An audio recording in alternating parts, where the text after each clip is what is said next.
Loh, salah nih gua. Hai adik-adik semua, ketemu lagi hari ini.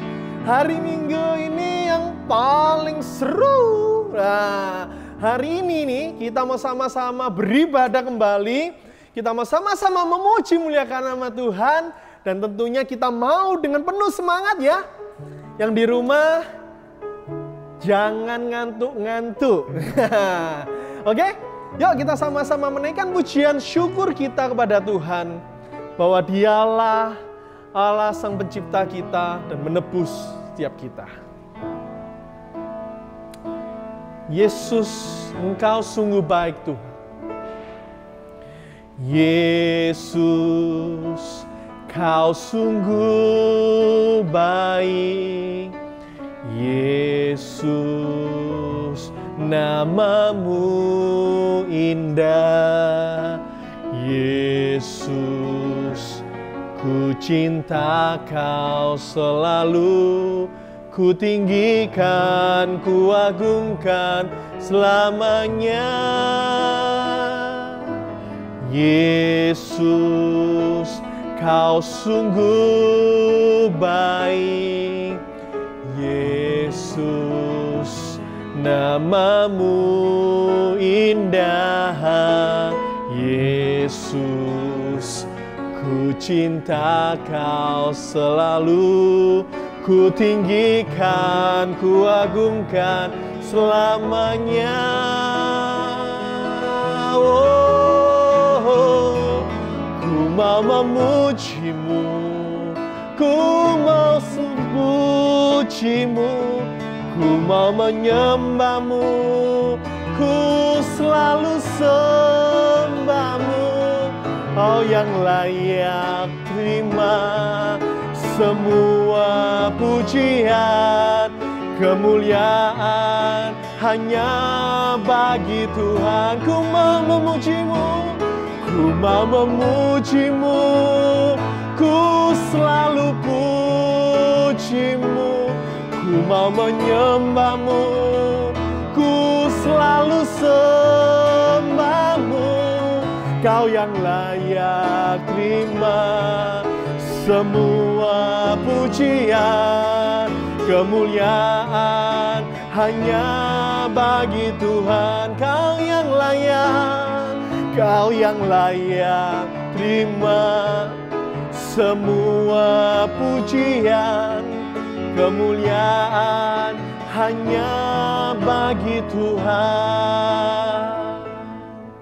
Kau yang layak terima semua pujian, kemuliaan hanya bagi Tuhan.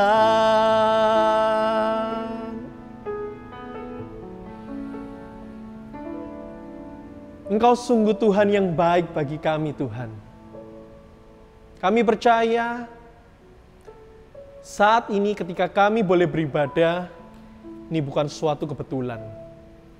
Tetapi karena semata-mata karena anugerah-Mu Tuhan bagi kami. Ku mau memuji-Mu Tuhan. Ku mau menyembah-Mu dengan segenap hati kami. Biarlah ibadah kami yang kami lakukan ini jadi dupa yang harum di mata-Mu Tuhan. Kami menyerahkan ibadah ini dari awal hingga akhirnya. Hanya di dalam nama Tuhan Yesus kami ucap syukur dan berdoa. Semua yang percaya katakan amin. Tepuk tangan semua. Wah, oke. Teman-teman semua yang baru pertama kali ya join atau baru lihat channel ini, jangan lupa subscribe dan juga kasih like ya. Subscribe-nya gratis loh. Nih ada di tombol di bawah ini ya.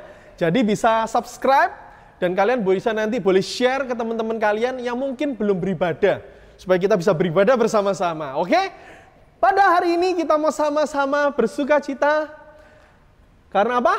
Karena kebaikan Tuhan di dalam setiap kehidupan kita. Yuk, mari kita sama-sama memuliakan nama Tuhan.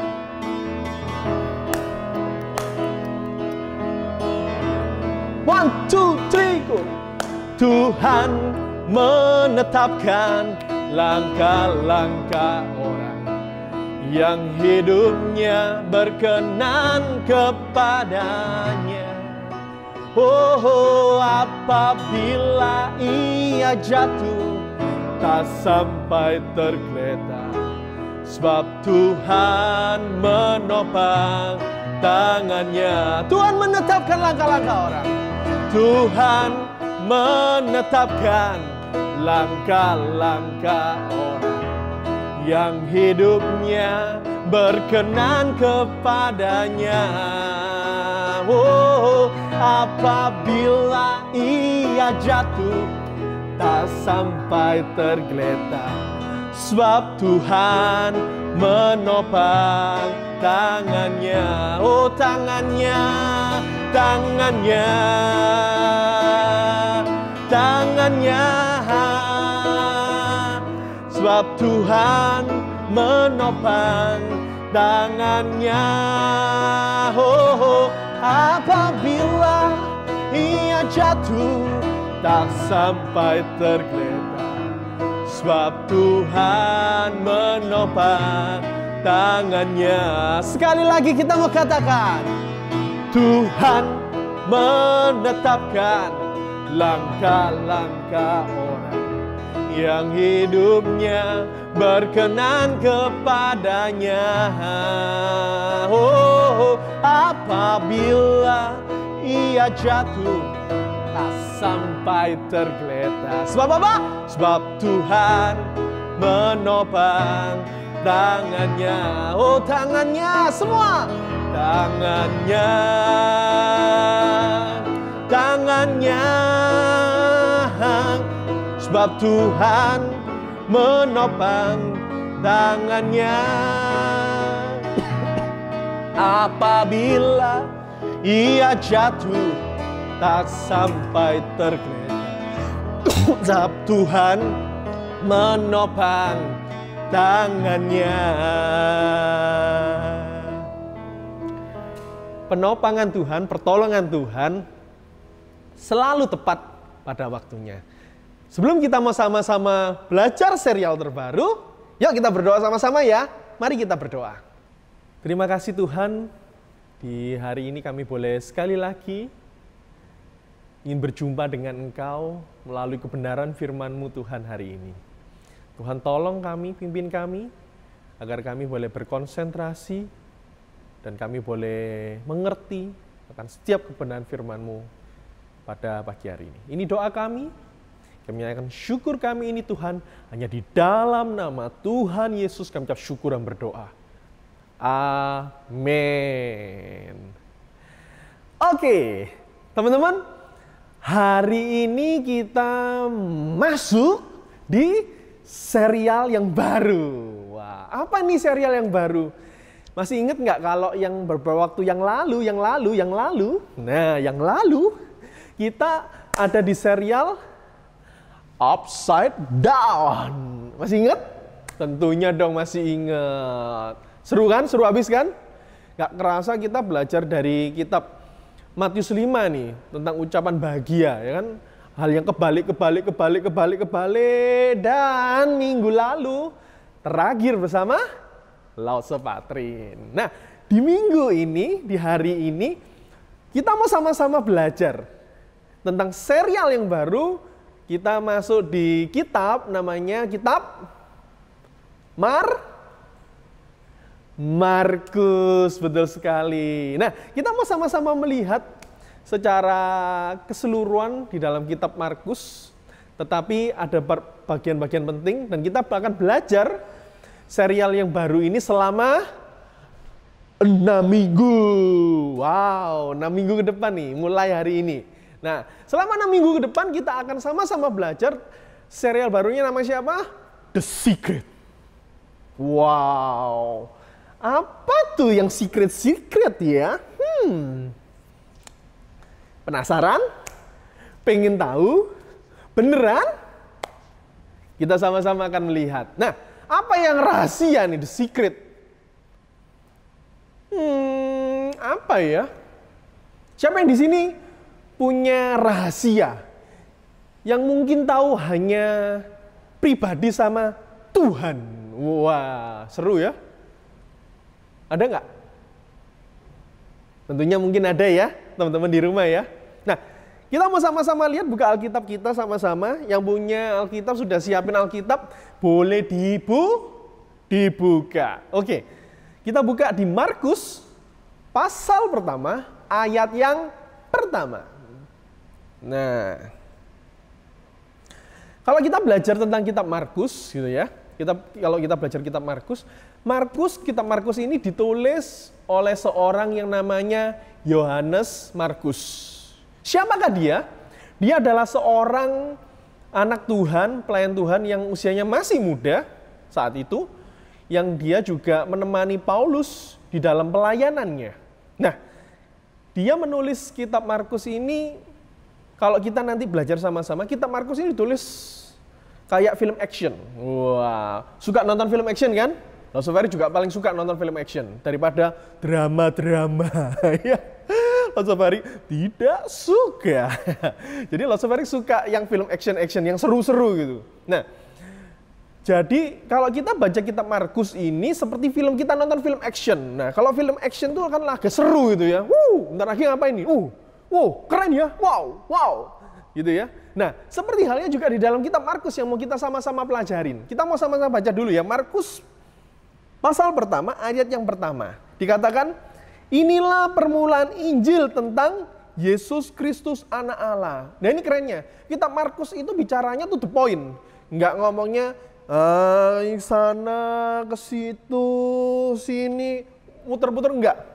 Langsung kalau seorang Markus ini ngomongnya to the point. Oke.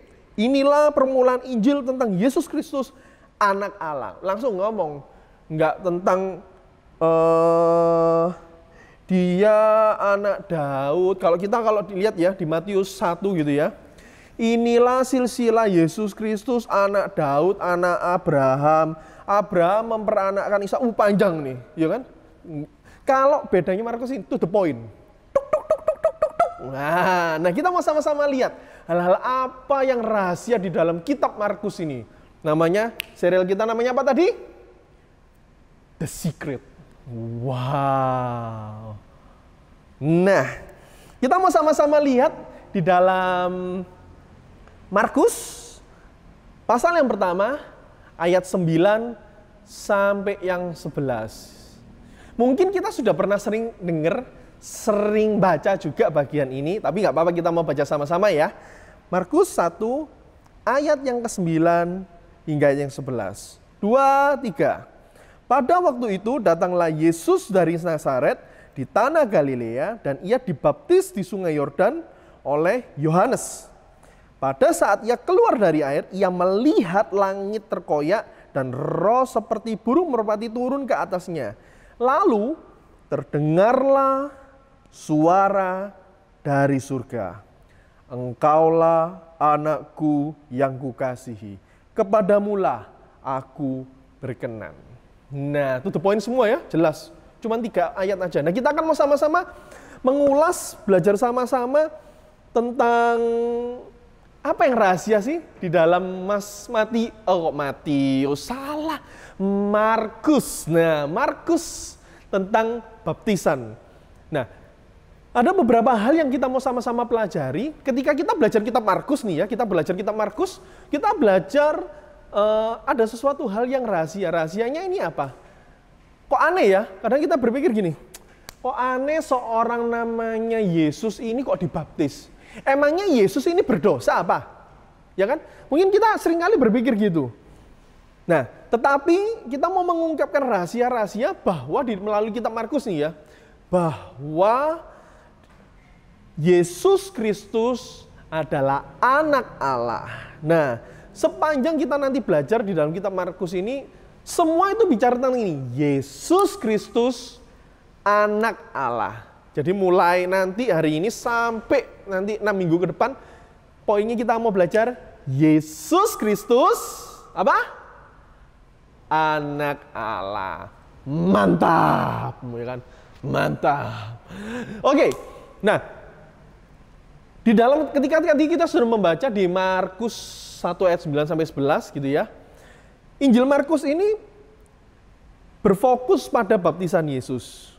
Nah, apa sih yang terjadi setelah baptisan ini? Nah, sebelum kita mau belajar tentang apa yang terjadi, kita coba berpikir merenungkan.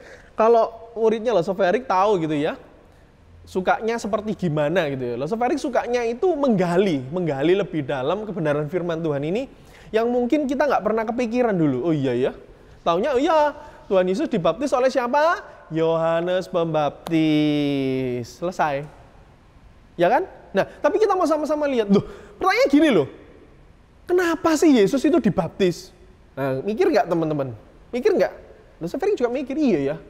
Emangnya Tuhan Yesus ini punya dosa? Ya kan?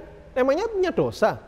Nah, kalau bicara tentang baptisan, baptisan itu merupakan suatu simbol atau tanda ya bahwa kita ini mengaku untuk menyucikan kita dari segala dosa dan kesalahan. Nah, pertanyaannya, Yesus ini punya dosa atau kesalahan hingga perlu dibaptis?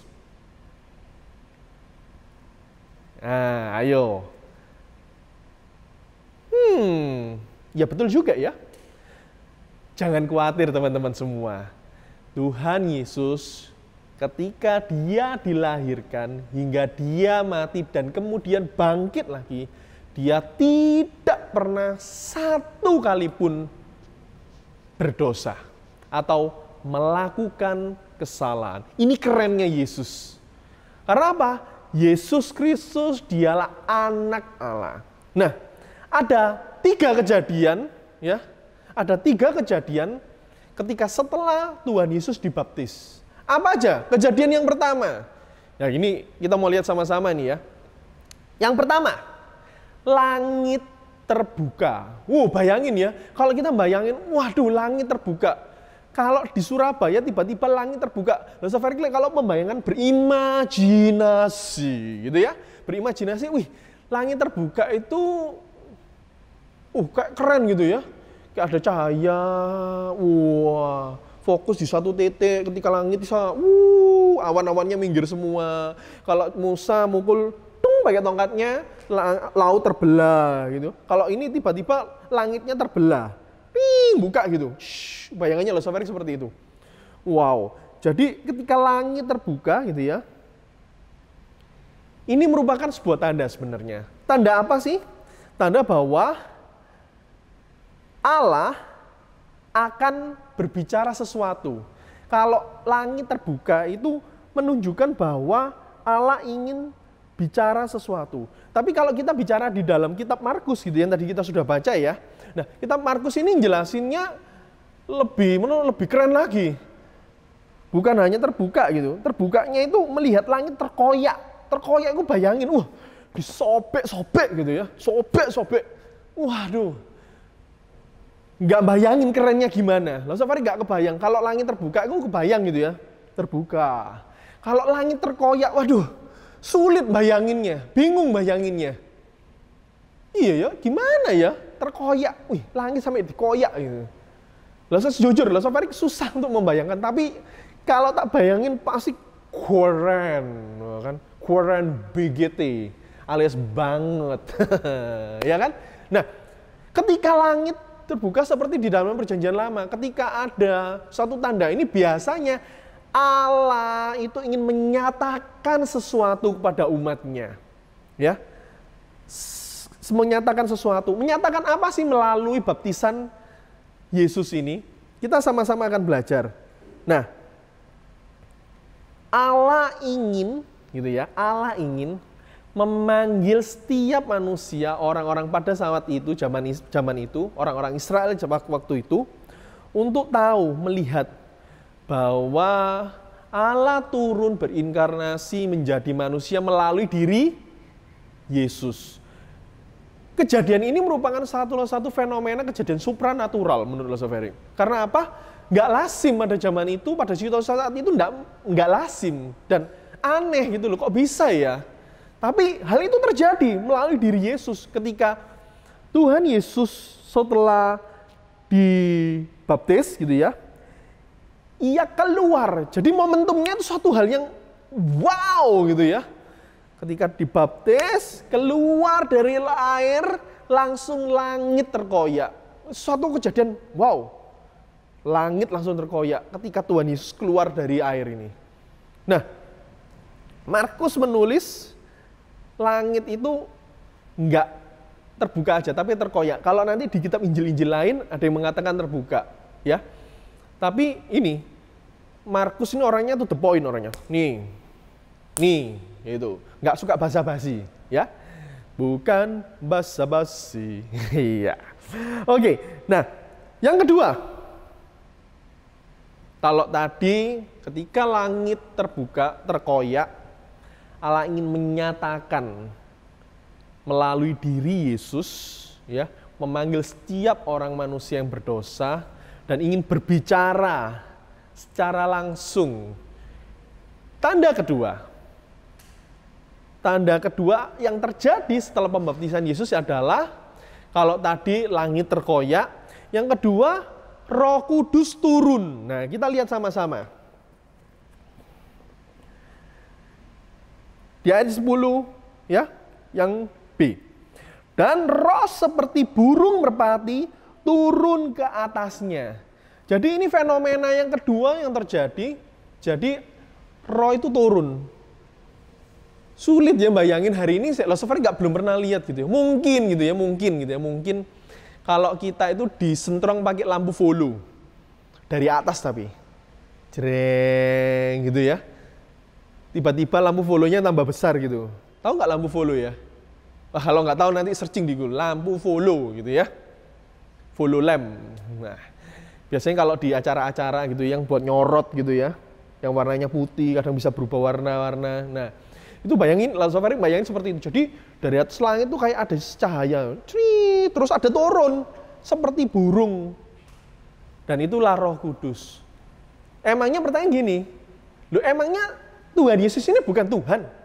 Kok perlu Roh Kudus juga? Ya kan? Emangnya kurang ketuhanannya Tuhan Yesus ini kurang dah? Kok sampai perlu juga menerima Roh Kudus? Nah, ini kita mau sama-sama juga melihat ya. Nah, kemesiasan Yesus gitu ya. Karena nubuatan. Jadi bukan karena gini loh. Bukan karena Tuhan Yesus itu ketuhanannya kurang sehingga perlu Roh Kudus lagi, enggak. Tetapi untuk apa? Menggenapi nubuatan di dalam perjanjian lama. Nah, ini yang menyatakan apa? Di nubuatan perjanjian lama dikatakan bahwa Mesias memiliki Roh Tuhan. Jadi kalau gini loh, kalau orang itu enggak melihat, kadang susah percaya zaman itu. Jadi perlu ditunjukin, ini loh ada roh yang turun melalui diri Yesus. Yaitu apa? Roh Kudus itu sendiri. Jadi apa? Penggenapan nubuat di dalam perjanjian lama. Bahwa Yesus ini bukan hanya sekedar Mesias-Mesiasan, tetapi benar-benar Mesias, anak Allah yang hidup. Oke?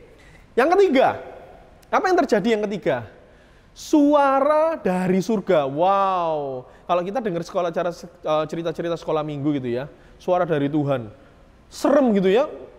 Suara dari surga, serem gitu dengernya. Wah, gimana ya ada suara tiba-tiba ada suara turun dari langit gitu ya, dari alas. Ngatain apa? Dikatain apa? Lalu terdengarlah suara dari surga. Engkaulah anakku yang kukasihi, kepadamulah aku berkenan. Nah, kata engkau ini ditunjukkan kepada Yesus. Ya, kata engkau ini sendiri. Dan Allah berkenan kepada Yesus sebagai anaknya yang diutus ke dalam dunia. Karena apa? Yesus melakukan apa yang dikehendaki Allah, bukan apa yang dimau Yesus sendiri. Ya. Jadi bukan karena egonya Yesus sendiri, dia ingin melakukan sesuatu di dalam dunia ini, no. Tetapi ia ingin melakukan yang dikehendaki oleh Allah. Nah, kalau kita mendengar suara dari surga ini, kalau di dalam Markus ini kita melihat engkaulah. Ini salah satu bentuk kata ketiga. Jadi, waktu itu saya yakin dan percaya Markus tidak mendengar secara spesifik langsung gitu. Tetapi yang mendengar Yesus. Kenapa kok Markus ini menuliskannya dikatakan engkaulah anakku yang kukasihi, kepadamulah aku berkenan. Jadi dia ini diceritai sama Tuhan Yesus bahwa apa? Bahwa suara waktu itu saya dengar suara dari surga. Engkaulah anakku yang kukasihi, kepadamulah aku berkenan.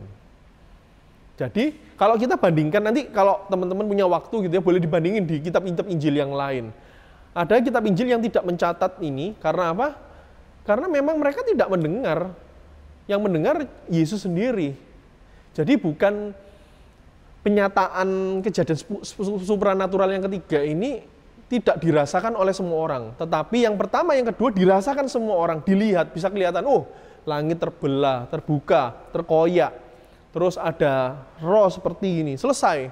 Tapi mereka enggak mendengarkan secara audio, secara langsung perkataan dari surga itu sendiri. Ya, nanti bisa dibandingkan. Ya, kalau Lasoveri tidak cerita terlalu panjang di sini, nanti enggak nututin, ya, terlalu panjang nanti. Oke, nah 3 peristiwa yang terjadi ini setelah pembaptisan Yesus menunjukkan bahwa apa? Yesus sendiri adalah Mesias, anak Allah yang hidup. Yang kita akan pelajari selama 6 minggu ke depan ini. Yang sudah dijanjikan sejak nubuatan para nabi di dalam perjanjian lama. Yesus akan datang seorang Mesias gitu ya. Seorang anak telah lahir gitu ya. Dialah penasehat yang ajaib, Allah yang perkasa. Semua ini ditunjukkan melalui diri Yesus.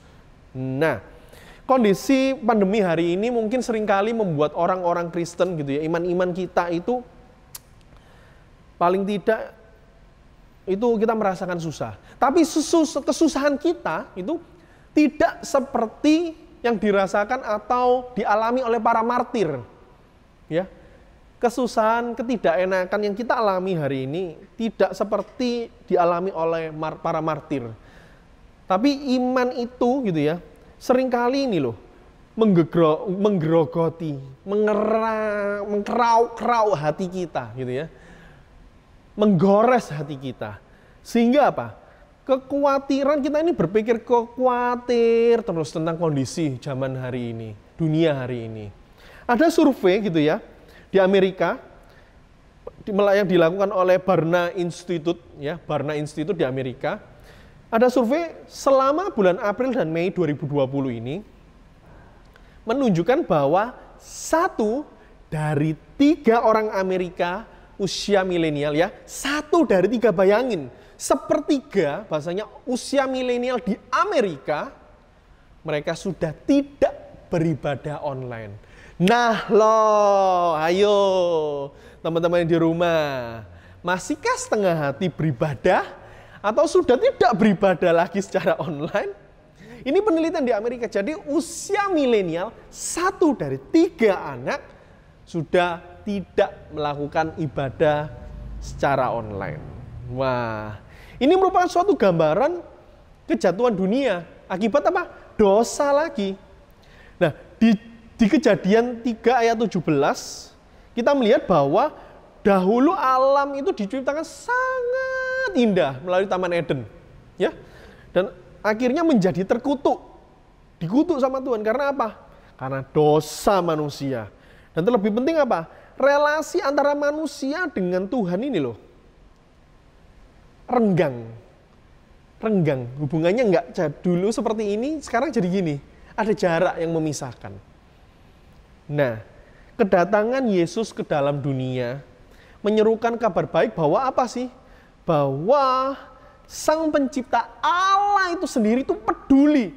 Jadi bukan respon manusia itu yang peduli dulu akan Tuhan, tetapi apa? Allah yang peduli. Dia mengutus anaknya melalui Yesus Kristus ke dalam dunia. Ini yang sangat-sangat keren dibandingkan agama-agama lain di dalam dunia ini. Ya. Dan anugerahnya, karena anugerahnya kita ini dipanggil, hello guys, ketemu lagi, ayo jadilah orang percaya yang percaya sama aku. Aku ini Tuhan, bukan Lasoveri, no. Percaya sama aku, karena engkau akan mendapatkan hadiah hidup kekal. Oke? kehidupan di dalam masa pandemi ini menunjukkan bagaimana iman kita kepada Tuhan. Apakah sudah menjadi nggak peduli mungkin? Mungkin kita sudah nggak peduli dengan orang lain. Kita peduli dengan diri sendiri, pokoknya main game, pokoknya selesai sekolah, ya wes sekolah online, terus itu apa, main game, nonton YouTube mungkin, ya kan? Atau mungkin sudah mulai berprofesi menjadi YouTuber gitu ya kan? Terus mungkin juga, mungkin kita sudah mungkin males. Seperti tadi penelitian tadi, gak ibadah-ibadah, nah ngapain susah, ngapain repot. Ayo kita kembali lagi, berharap kepada Dia, Sang Sumber pengharapan, yang membawa pengharapan bagi dunia. Apa yang mau kita bisa lakukan? Yang pertama, kita bisa tetap berdoa. Di dalam segala situasi, jangan kendor doa kita. Jangan kasih kendor, ya. Oke? Dan itu merupakan bentuk kita menjalin relasi dengan Tuhan, supaya kita bisa nyambung lagi. Kalau tadi ada renggangnya, kita bisa nyambung lagi hubungan kita dengan Tuhan. Dengan begitu, gitu ya, kita bisa membawa penghiburan loh, bagi mungkin guru sekolah minggu kita, bagi guru di sekolah, atau mungkin orang tua kita, yang juga terkena dampak pandemi ini. Oke? Ayo kita jadi anak-anak Allah yang membawa pengharapan. Oke, ayat hafalan kita diambil dari Yohanes 14 ayat yang pertama. Oke, kita baca sama-sama ya. Yohanes, yang punya Alkitab boleh dibuka, Yohanes 14 ayat yang pertama. Sudah ketemu? Kita akan baca rame-rame alias sama-sama. 2, 3. Janganlah gelisah hatimu, percayalah kepada Allah, percayalah juga kepadaku. Sekali lagi ya. Janganlah gelisah hatimu, percayalah kepada Allah, percayalah juga kepadaku. Ini siapa? Percayalah kepada Tuhan. Oke? Jadi janganlah gelisah. Menjadilah anak-anak Tuhan membawa pengharapan. Dan percayalah selalu kepada Allah.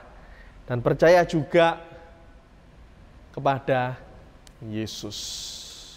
Mari kita berdoa. Tuhan, terima kasih pagi hari ini kami boleh sekali lagi belajar kebenaran firman-Mu melalui serial terbaru The Secret Tuhan. Melalui kebenaran firman-Mu hari ini kami akan belajar rahasia-rahasia melalui kitab Markus ini yang akan disingkapkan, yang kami pelajari Tuhan selama 6 minggu ke depan. Dan hari ini kami sudah belajar melalui baptisan-Mu Tuhan. Dan kami belajar suatu hal yang indah, suatu hal yang luar biasa Tuhan. Dan kami percaya semuanya itu untuk menyatakan kebaikan-Mu, bahwa Engkau Allah yang berinkarnasi jadi manusia, untuk membawa damai, untuk menjadi saluran berkat buat orang-orang yang percaya hari ini. Tuhan tolong kami. Ini doa seruan kami Tuhan, jadikan kami anak-anak Tuhan yang membawa pengharapan di dalam situasi, di dalam kondisi pandemi hari ini. Kami boleh membawa pengharapan dimanapun kami berada. Ini seruan doa kami Tuhan. Di dalam nama Tuhan Yesus, kami ucap syukur dan berdoa. Amin. Oke, teman-teman, jangan lupa ya, menjadi pembawa pengharapan dimanapun kalian berada. Dan kalian boleh bagikan video ini ke teman-teman kalian sekolah, ke teman-teman yang kalian kenal, yang mungkin mereka belum beribadah juga. Kalian boleh bagikan, ataupun mereka sudah beribadah, kalian juga boleh sharekan. Dan jangan lupa like sama subscribe-nya ya. Untuk mengakhiri ibadah ini, kita mau nyanyikan sebuah pujian. Pujian ini mengatakan bahwa pertolongan-Mu Tuhan tidak pernah terlambat. Dan Engkaulah sumber pengharapan setiap kita.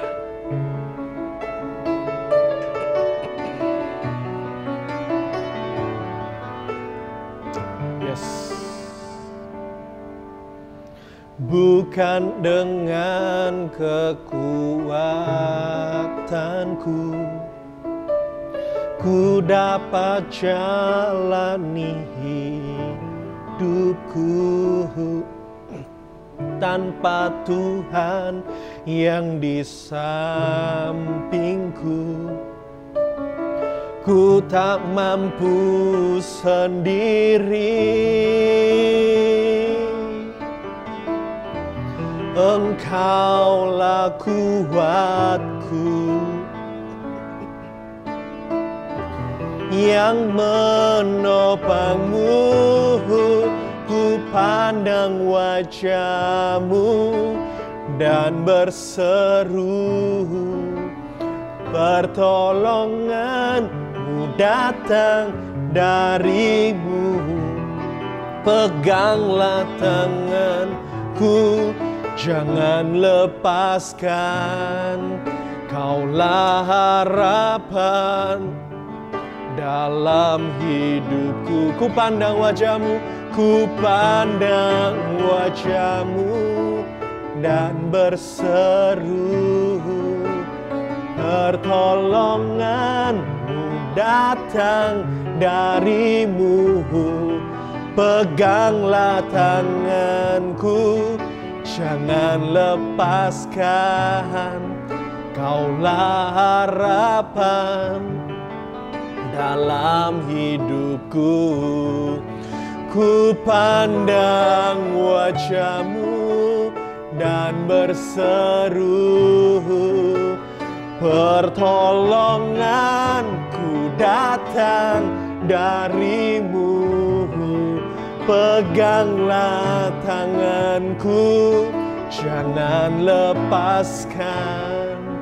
Kaulah harapan dalam hidupku. Tuhan, Kaulah sumber pengharapan kami.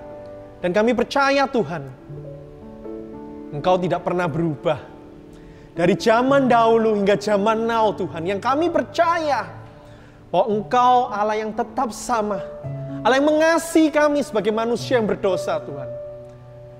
Dan karena Engkau yang punya inisiatif Tuhan menjadi manusia di dalam diri Yesus, yang boleh menebus kami manusia-manusia berdosa ini Tuhan. Biarlah kami menjadi anak-anak Tuhan, membawa pengharapan dimanapun kami berada Tuhan. Ini komitmen kami.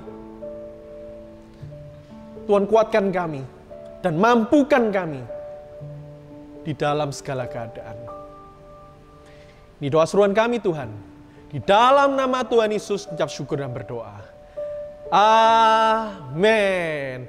Oke teman-teman, jangan lupa kita punya bejana untuk Tuhan. Jangan lupa diisi ya.